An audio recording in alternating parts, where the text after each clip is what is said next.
She missed every single shot today. Not one bullet touched the target. But 20 years ago, she never missed once. The range officer stared at her warm-up targets. 3 perfect holes in hurricane winds. Same hole, same impossible distance. The academy had never graduated a woman, and now they were expelling her for incompetence. But Master Sergeant Torres couldn't shake the feeling he was watching something staged, something terrifyingly precise, because the last time he saw shot groupings like that was in a Black Ops footage from Afghanistan, and that sniper was dead, or so they thought. The Blackwater Mountain Sniper Academy carved its reputation into the Colorado Rockies themselves. Founded in 1987, the facility trained the elite of America's military and law enforcement communities. Only 2% of applicants received acceptance letters. The first shot went wide left, missing the target entirely and striking the dirt berm behind it.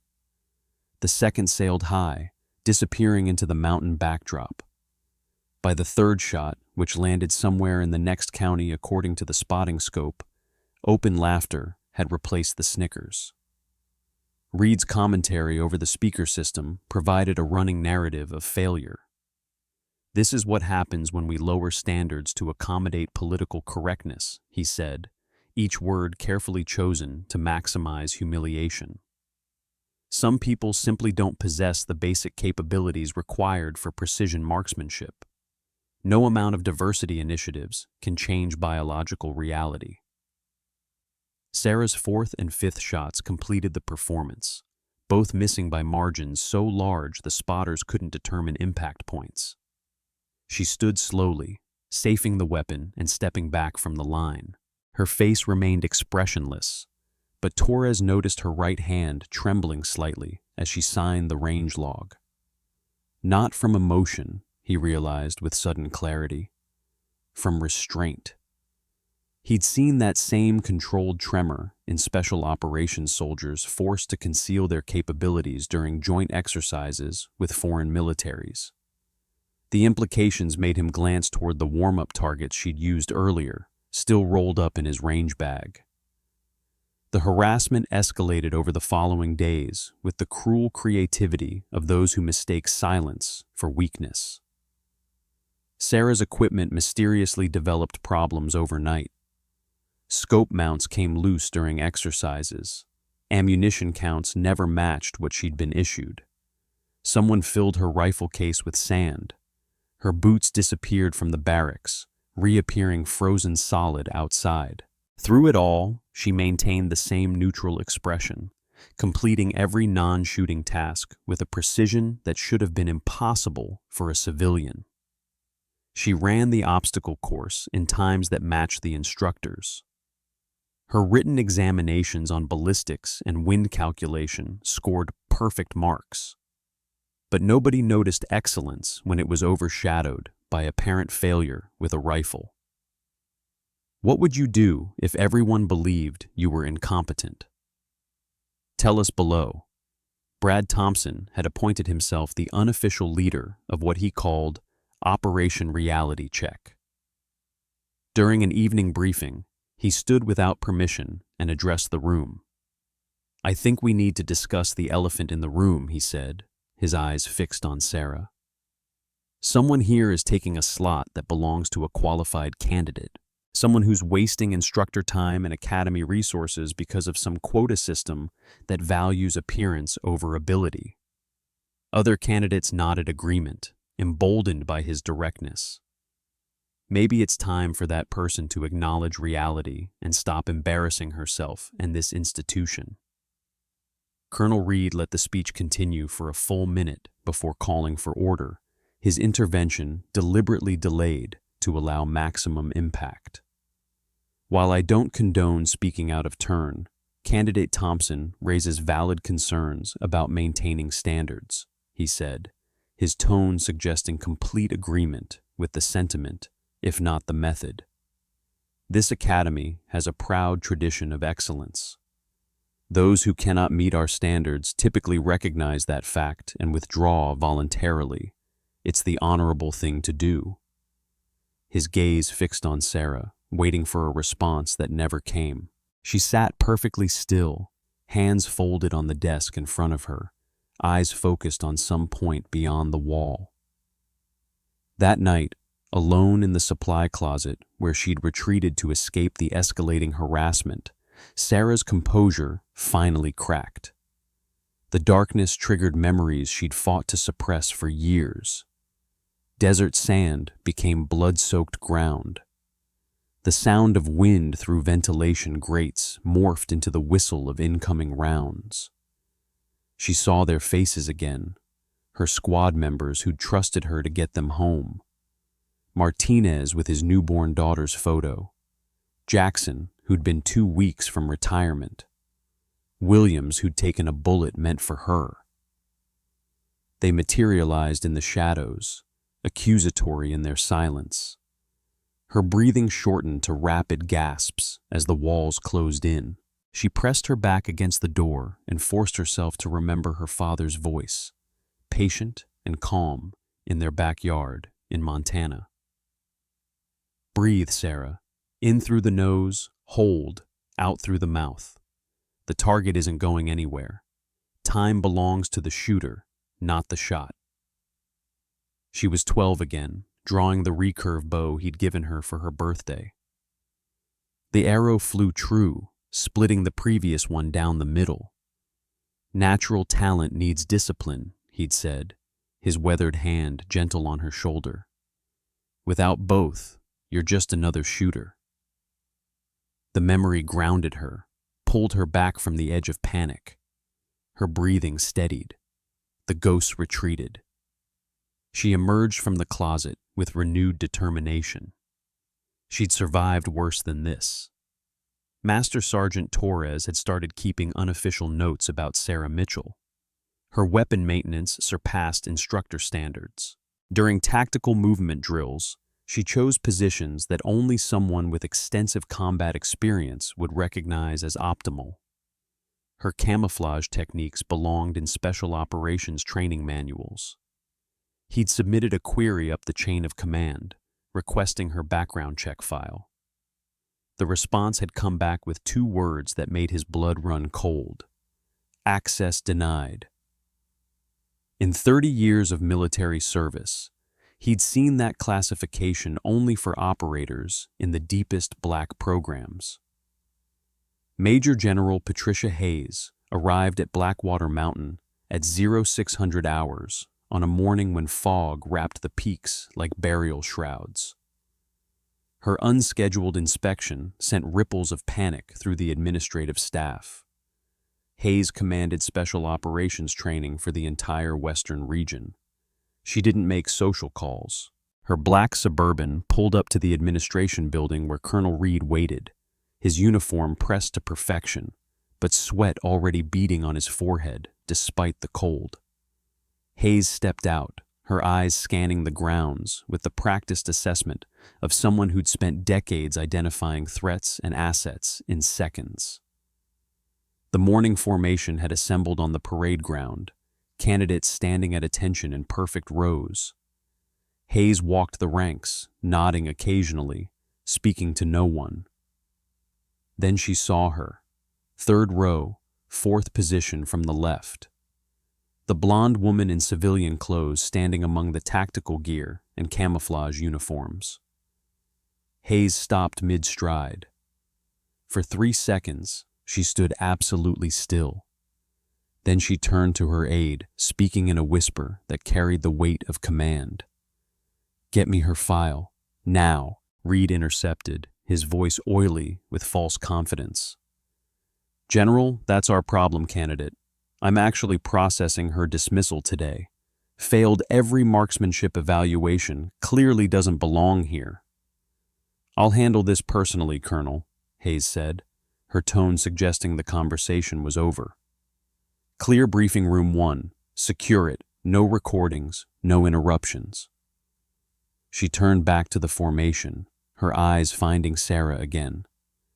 The younger woman hadn't moved, hadn't acknowledged the attention, but something in her posture had shifted, a subtle straightening of the spine that suggested recognition. Hayes felt her throat tighten. They'd told her Ghost 2-3 had died in those mountains. They'd showed her the satellite footage of the overrun position. She'd written the letter to her father herself, choosing each word to honor a hero who'd never come home. The briefing room door closed with a soft click that sounded like a gunshot in the silence. Sarah stood at attention, eyes fixed on a point past Hayes' shoulder. The general studied her for 30 seconds before speaking. "At ease, soldier." Sarah didn't move. "I said at ease, Ghost 2-3. The call sign hit like a physical blow. Sarah's rigid posture crumbled slightly, her shoulders dropping as years of maintained pretense began to crack. A single nod, almost imperceptible. Hayes moved closer, her voice dropping to barely above a whisper. "We thought you were dead. We held a memorial service. Your father—" She stopped, seeing the flash of pain across Sarah's features. "How? What would you do if everyone you loved believed you were dead? Share your experience." "Permission to speak freely, ma'am?" Sarah's voice came out rough, unused to honesty after years of hiding. Hayes nodded. Of those who began the 16-week program, 85% failed to graduate. The academy's walls displayed photographs of legendary marksmen who'd passed through its gates. One frame sat empty, its nameplate removed years ago for reasons no instructor would discuss. Sarah Mitchell had noticed that empty frame on her first day. She'd stared at it for exactly 3 seconds before moving on. Sarah's arrival 3 weeks earlier had disrupted the usual rhythm of candidate processing. 23 men had stepped off military transport vehicles carrying tactical gear cases worth more than her car. She'd parked her dented Honda between 2 Humvees and walked to registration carrying a single canvas duffel that looked like it had survived multiple garage sales. 17 hours after the ambush, Taliban fighters overran our position. I was still functional. They needed someone who could train their shooters. They kept me alive for that purpose. She paused, memories threatening to overwhelm her careful control. 6 months, ma'am. Then I escaped during a sandstorm. By the time I reached friendly forces, the operation had been classified beyond my clearance level.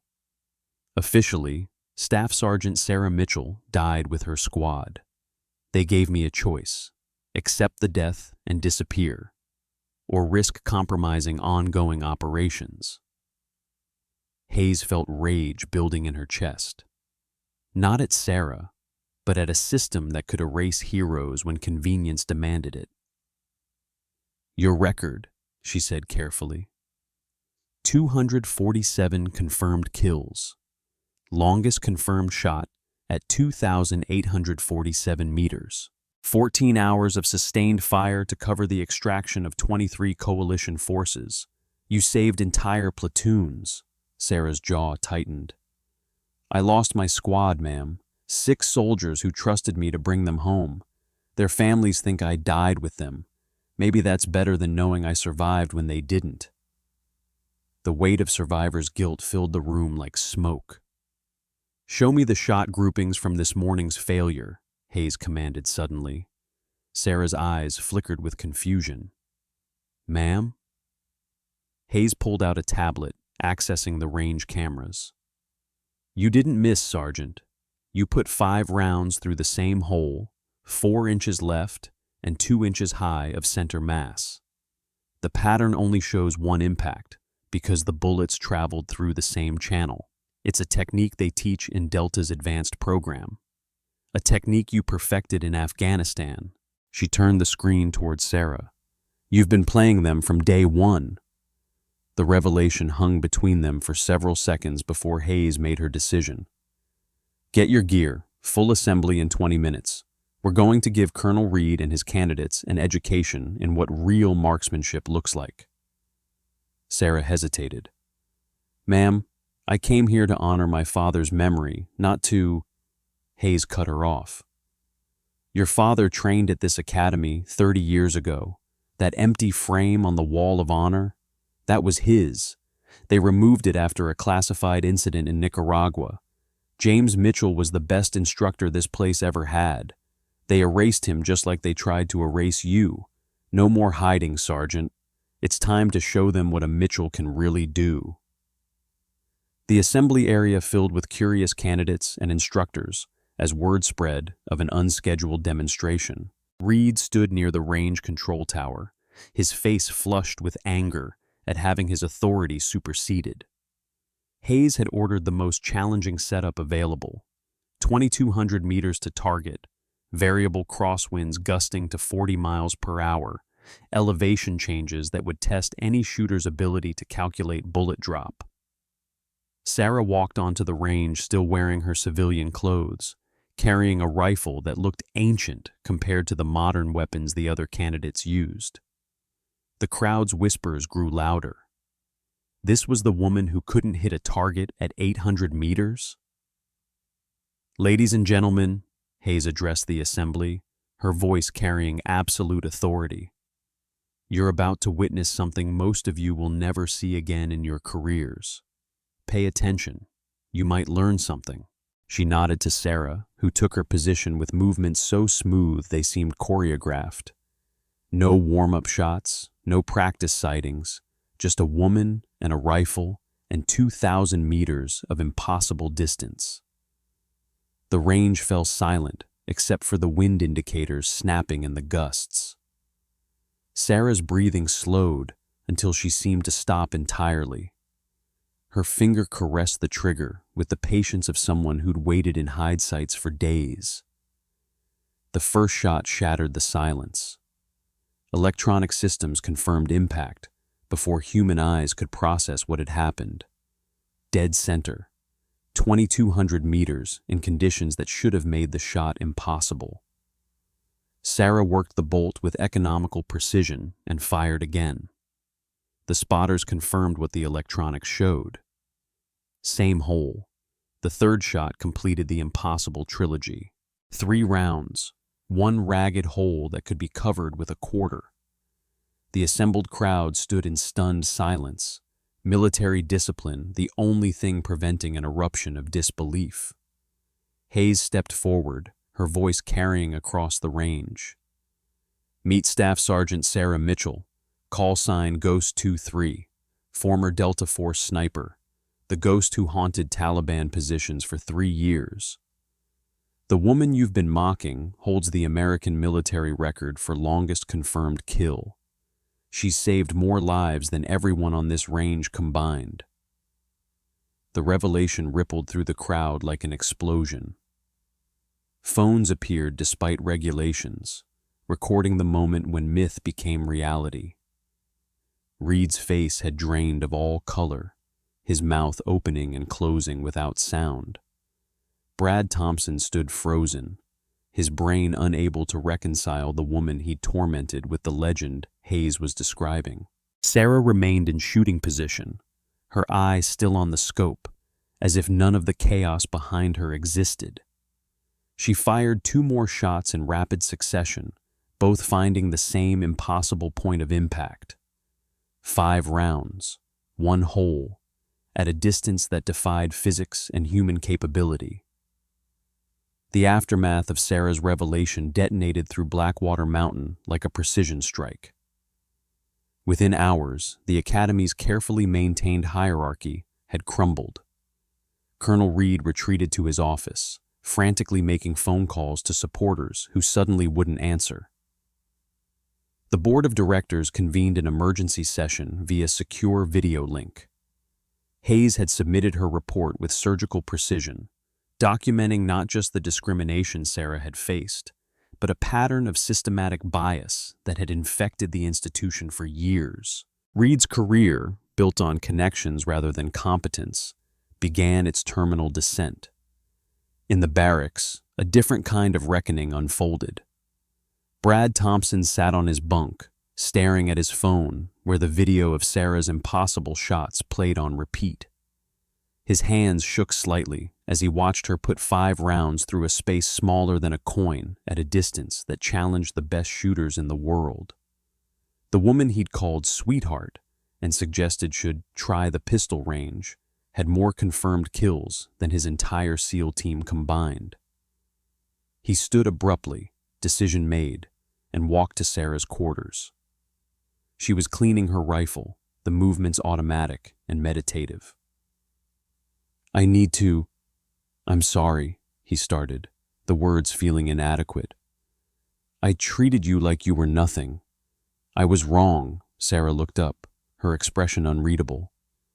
You treated me how you saw me. Now you see differently.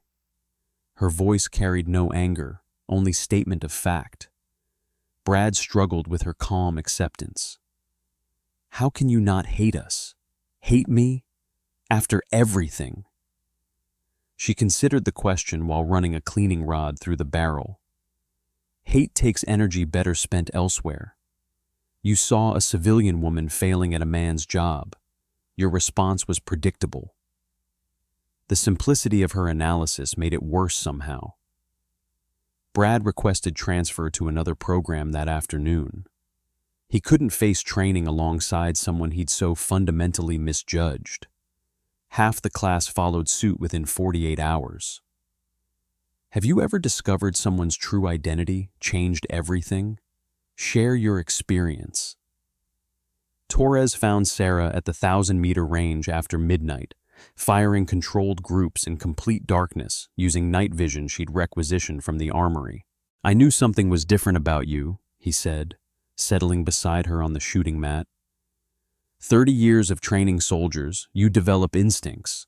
But Ghost 2-3, I thought you were dead. Everyone did. Sarah chambered another round, taking her time with the shot. Sometimes dead is easier, she replied, sending the bullet downrange. Dead soldiers don't have to explain why they lived when better people didn't. The pain in her voice made Torres wince. He'd seen survivors' guilt destroy more soldiers than enemy fire ever had. Hayes remained on site for 3 days, conducting interviews and reviewing records. What she found painted a picture of institutional rot that extended far beyond Reed's tenure. The academy had become a club for connected officers to pad their records rather than a true training ground for excellence. Colonel Marcus Reed, the academy's 52-year-old commandant, had barely glanced up from his paperwork when she'd approached his desk. His family's military legacy stretched back 5 generations. His great-great-grandfather had served with distinction in World War I. Reed himself had never seen combat, but his administrative efficiency had earned him this prestigious posting. Name, he'd said, not bothering to look at her directly. Sarah Mitchell, she'd replied, her voice neutral and measured.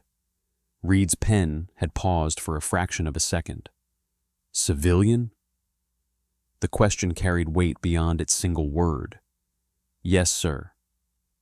He'd finally looked up then, taking in her appearance with the practiced assessment of a man who believed he could read everything about a person in seconds. Worn jeans, simple cotton shirt, no jewelry except a tarnished compass on a chain around her neck. Sarah's presence had exposed every weakness in their system. The board's response was swift and decisive. Reed was placed on immediate administrative leave pending formal investigation. 3 other instructors faced similar actions. The academy's admission and evaluation procedures would undergo complete reformation. Hayes personally oversaw the implementation of new policies that would prevent future discrimination. The revelation of Sarah's identity had created a media firestorm that threatened to consume everyone involved. Reporters gathered at the academy gates, desperate for interviews with the ghost soldier who'd returned from the dead. Veterans organizations demanded explanations for why one of their own had been erased from record. Sarah refused all requests, maintaining the same silence that had served her through weeks of harassment. She continued training as if nothing had changed, but everything had. Candidates who'd previously ignored her now sought her expertise. Instructors asked her advice on advanced techniques. The woman who'd been assigned the worst bunk now found herself treated as visiting royalty.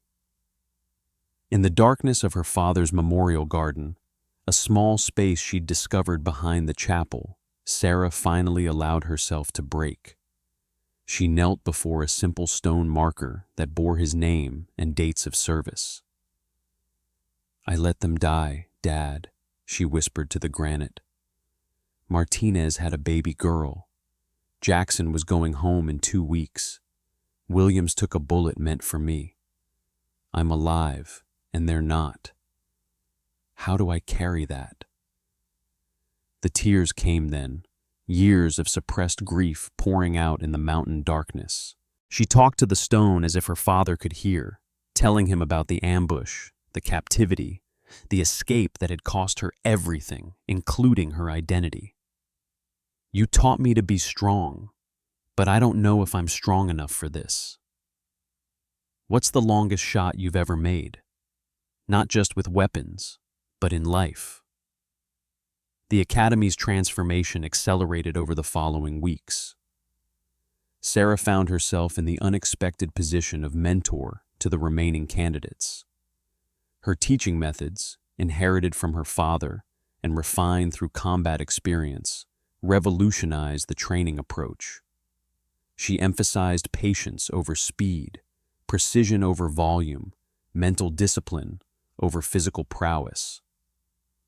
One young candidate, struggling with the same 800-meter shot that Sarah had deliberately failed, asked her for guidance. "You're fighting the rifle," Sarah observed. "Stop trying to force the shot. Breathe with the weapon, don't against it." She adjusted his position slightly.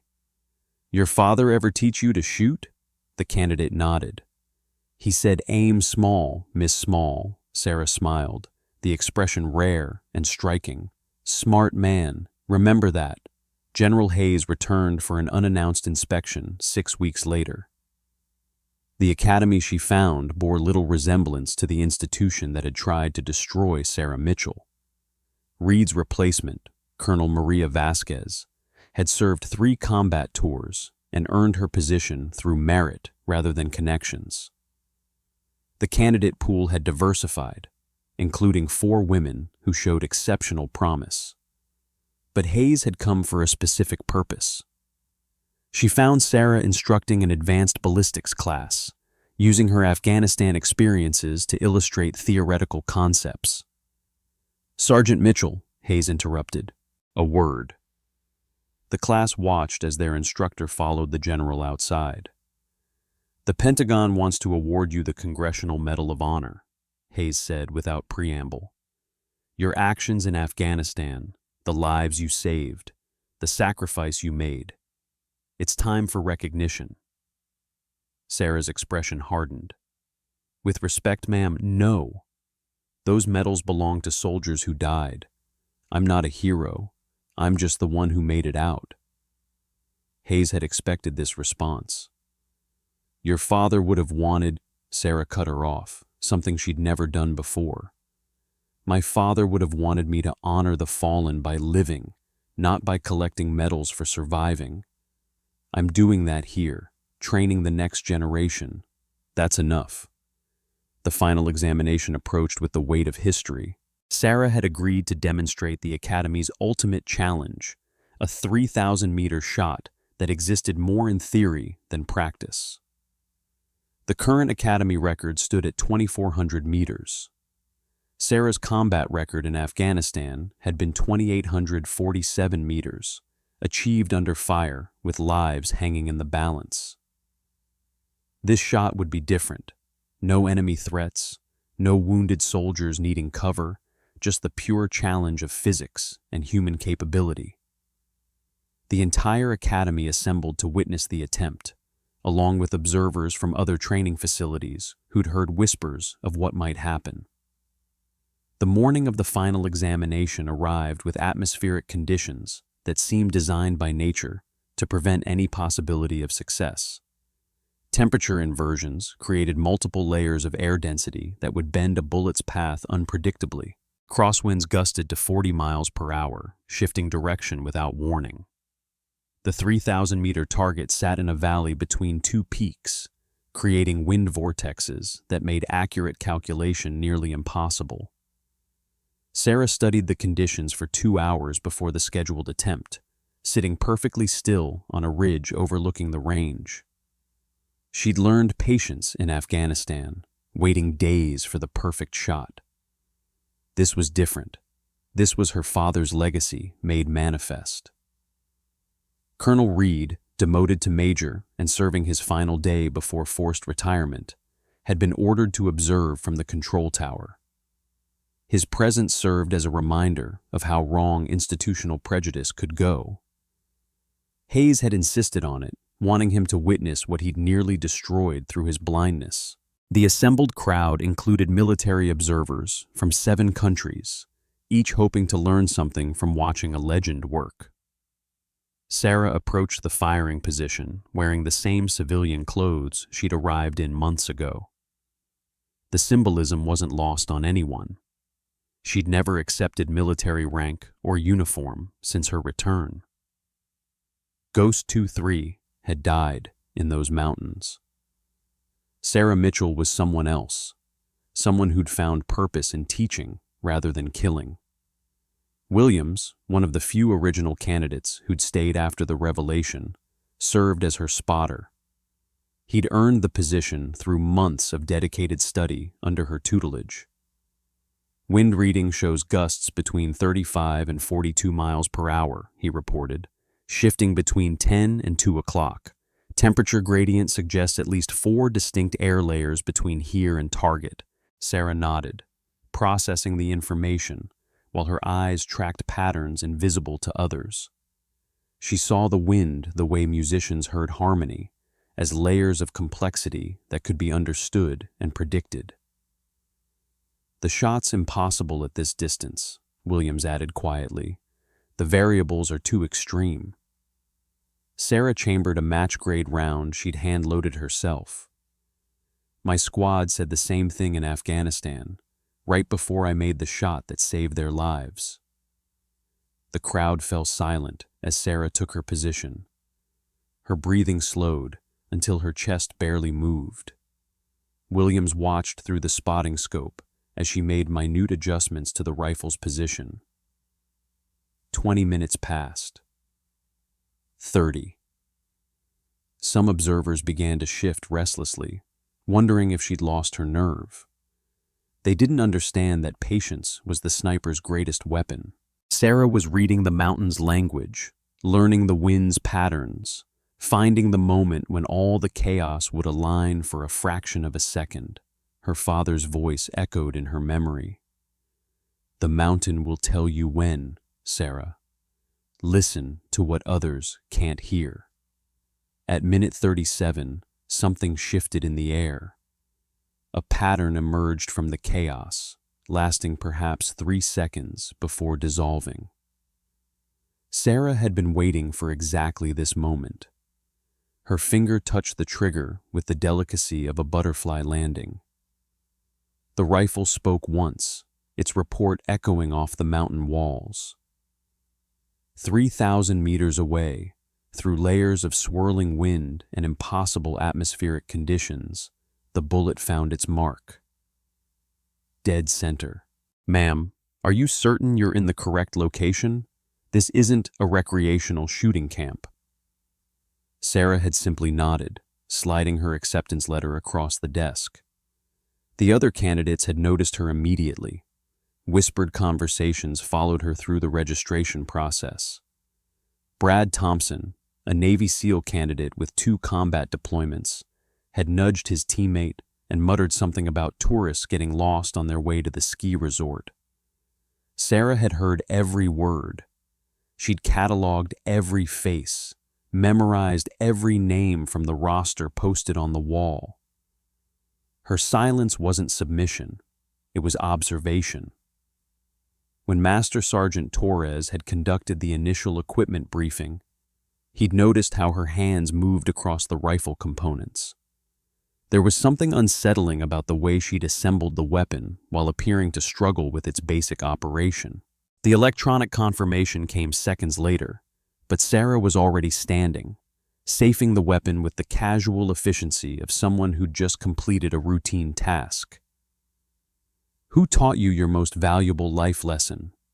Honor them in the comments. The silence lasted 10 seconds before erupting into chaos. Military professionals, who'd claimed the shot was physically impossible, stood in stunned disbelief. The electronic systems confirmed what their eyes couldn't accept. 3,000 meters in conditions that should have sent the bullet into the next county. Hayes allowed herself a small smile. She'd seen Ghost 2-3 make impossible shots before, but this was different. This was Sarah Mitchell, honoring her father's legacy while writing her own. Reed watched from the control tower, his face a study in the destruction of everything he'd believed about capability and qualification. The woman he'd tried to destroy had just broken a record that might stand forever. "Ma'am," Williams asked Sarah, as she cleaned the rifle with methodical precision, "how did you know when to take the shot?" Sarah considered the question while running a patch through the barrel. "My father taught me that mountains have rhythms, wind patterns that repeat if you're patient enough to learn them. In Afghanistan, I had 14 hours to study similar conditions while my squad's lives hung in the balance. Today, I had 37 minutes of peace to remember what he taught me." She looked at the young soldier who'd once joined in mocking her. The hardest shots aren't about distance or wind. They're about trusting what you've learned when everything says you should fail. The Pentagon's formal request for Sarah to accept the Medal of Honor arrived the next day. She declined again, as Hayes had known she would. Instead, Sarah accepted a permanent position as senior instructor at the academy, with the unique provision that she could continue wearing civilian clothes. Her methods transformed the institution over the following months. The graduation rate dropped to 5%, but those who completed her program emerged as the finest marksmen in the world. She taught them more than shooting. She taught them patience, humility, and the understanding that true strength never needed to announce itself. 6 months later, a new class of candidates arrived at Blackwater Mountain. Among them, 5 women who'd heard whispers of a legendary instructor who'd shattered barriers and records alike. Sarah watched from her office as they processed through registration, noting their mixture of determination and uncertainty. One young woman, barely meeting age requirements, handled her equipment with unusual familiarity, but kept dropping items, her hands shaking with nerves. During the initial briefing, the candidate asked a question that made Sarah smile. "Ma'am, what's your longest confirmed shot?" The other instructors looked to Sarah, knowing she rarely discussed her service record. "The one that brought my team home," she answered simply. "Distance is just numbers. What matters is the lives depending on your trigger finger." After the briefing, Sarah found the nervous young woman sitting alone outside the barracks, staring at the same mountains Sarah had contemplated months before. "First time away from home?" Sarah asked, settling beside her on the steps. The girl nodded, her voice barely a whisper. "My mom was a Marine. She said I'd never make it here. Said women don't belong in places like this." Sarah studied the girl's face, seeing echoes of her own journey. "What do you think?" The candidate's jaw tightened with determination that belied her youth. "I think I want to prove her wrong." Sarah pulled out her father's compass, the chain worn smooth from years of handling. "My father gave me this when I was your age, said it would always point me home, but sometimes," she said, placing it in the girl's palm, "home isn't where you came from. It's where you're meant to be." The mountains will tell you which shots to take. Listen to what others can't hear. The empty frame on the wall of honor had been filled with two photographs, James Mitchell and his daughter Sarah, side by side, representing two generations of exceptional service. But Sarah rarely looked at them. Her focus remained on the future, on the students who would carry forward the lessons she'd learned in blood and sand. Late at night, when the range was empty and the mountains spoke in wind and silence, she sometimes took a rifle to the 3,000-meter mark. Not to break records or prove anything to anyone, just to remember, to honor, to continue the conversation with a father who taught her that the best shooters were the ones who understood when not to shoot. Standing there in the darkness, rifle slung over her shoulder, Sarah looked up at the stars that had witnessed her lowest moments and greatest triumphs. "You were right, Dad," she whispered to the wind. "Time belongs to the shooter, not the shot. And every shot I take now carries your lessons to someone who needs them." The mountains seemed to whisper back, wind through pine branches sounding almost like her father's patient voice, reminding her that legends aren't made in single moments of glory, but in the quiet dedication to passing wisdom to those who follow. What's your definition of a true legend? Share your thoughts below. The Academy's transformation under Sarah's guidance became a case study in military training institutions worldwide, but she remained unchanged by the attention. Every morning, she arrived in the same beat-up Honda Civic, wearing civilian clothes that marked her as an outsider who'd chosen to remain one. She taught her students that the greatest warriors were those who'd found peace after war. That survival meant more than just making it home. It meant finding purpose in the pain, meaning in the loss, and the strength to help others navigate the same journey. The ghost call sign had represented death and resurrection. Sarah Mitchell represented something more, the courage to live with the weight of survival and transform it into wisdom for those who would follow. In the end, the silence that had once seemed like weakness had become her greatest strength. She spoke only when necessary, but every word carried the weight of experience that couldn't be taught, only earned. The candidates who'd mocked her either grew into soldiers worthy of her teaching or found themselves pursuing other paths. The academy that had tried to break her became the institution she rebuilt in her father's image. And somewhere in those Colorado mountains, the wind still carries the echo of impossible shots and quiet legends who prove that true strength never needs to shout its presence to the world.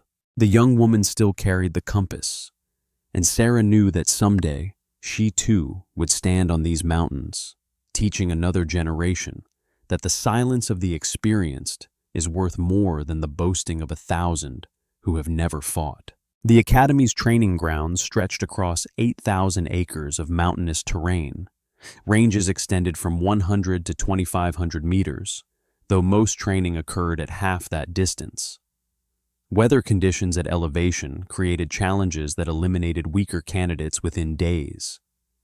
The thin air, unpredictable winds, and temperature variations that could swing 40 degrees in an hour all served as natural selection mechanisms. Sarah had been assigned the worst bunk in the barracks, the one nearest the door where cold air rushed in every time someone entered or left. She'd accepted it without complaint, methodically arranging her few possessions in the footlocker. Have you ever watched someone pretend to be less than they are? Share your story in the comments.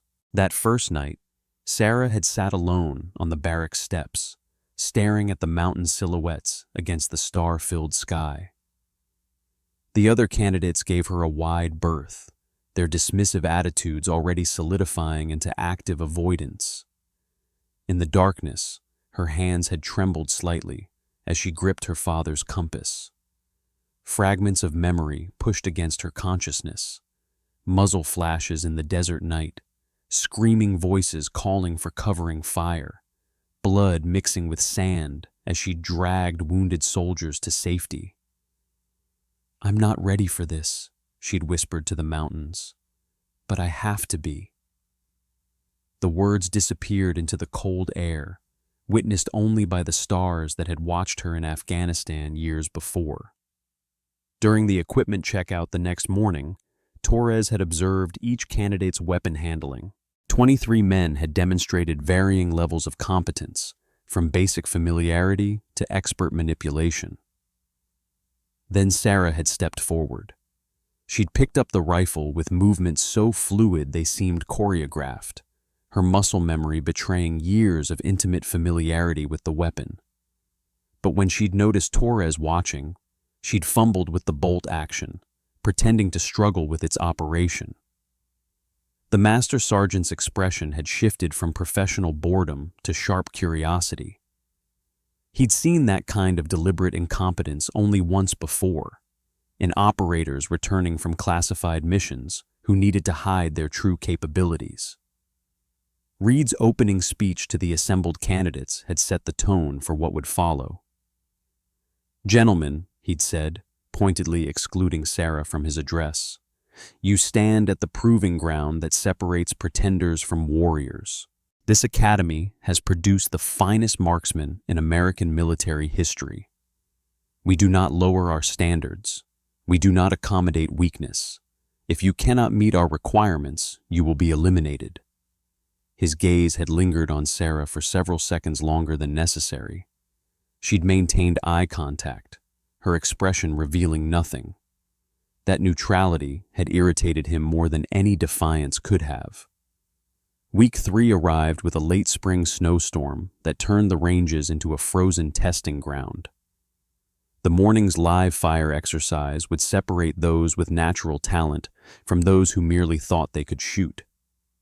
Colonel Reed had scheduled Sarah's evaluation for maximum visibility, ensuring every candidate would witness what he fully expected to be her humiliating failure: 800 yards in gusting crosswinds that shifted direction every few seconds. The kind of conditions that challenged even experienced marksmen. Sarah approached the firing line wearing the same civilian clothes she'd arrived in, while others sported thousands of dollars worth of tactical gear. "Mitchell, you're up," Reed announced over the loudspeaker, his voice carrying across the range with undisguised satisfaction. 5 rounds, center mass. Passing score is 3 hits within the target zone. He paused, then added loud enough for everyone to hear. "Though I suppose we'd settle for you hitting the paper at this point." Scattered laughter rippled through the assembled candidates. Brad Thompson pulled out his phone, already recording what he expected to be premium entertainment for the barracks later. Sarah took her position without acknowledging the comment, settling behind the rifle with movements that seemed awkward and uncertain.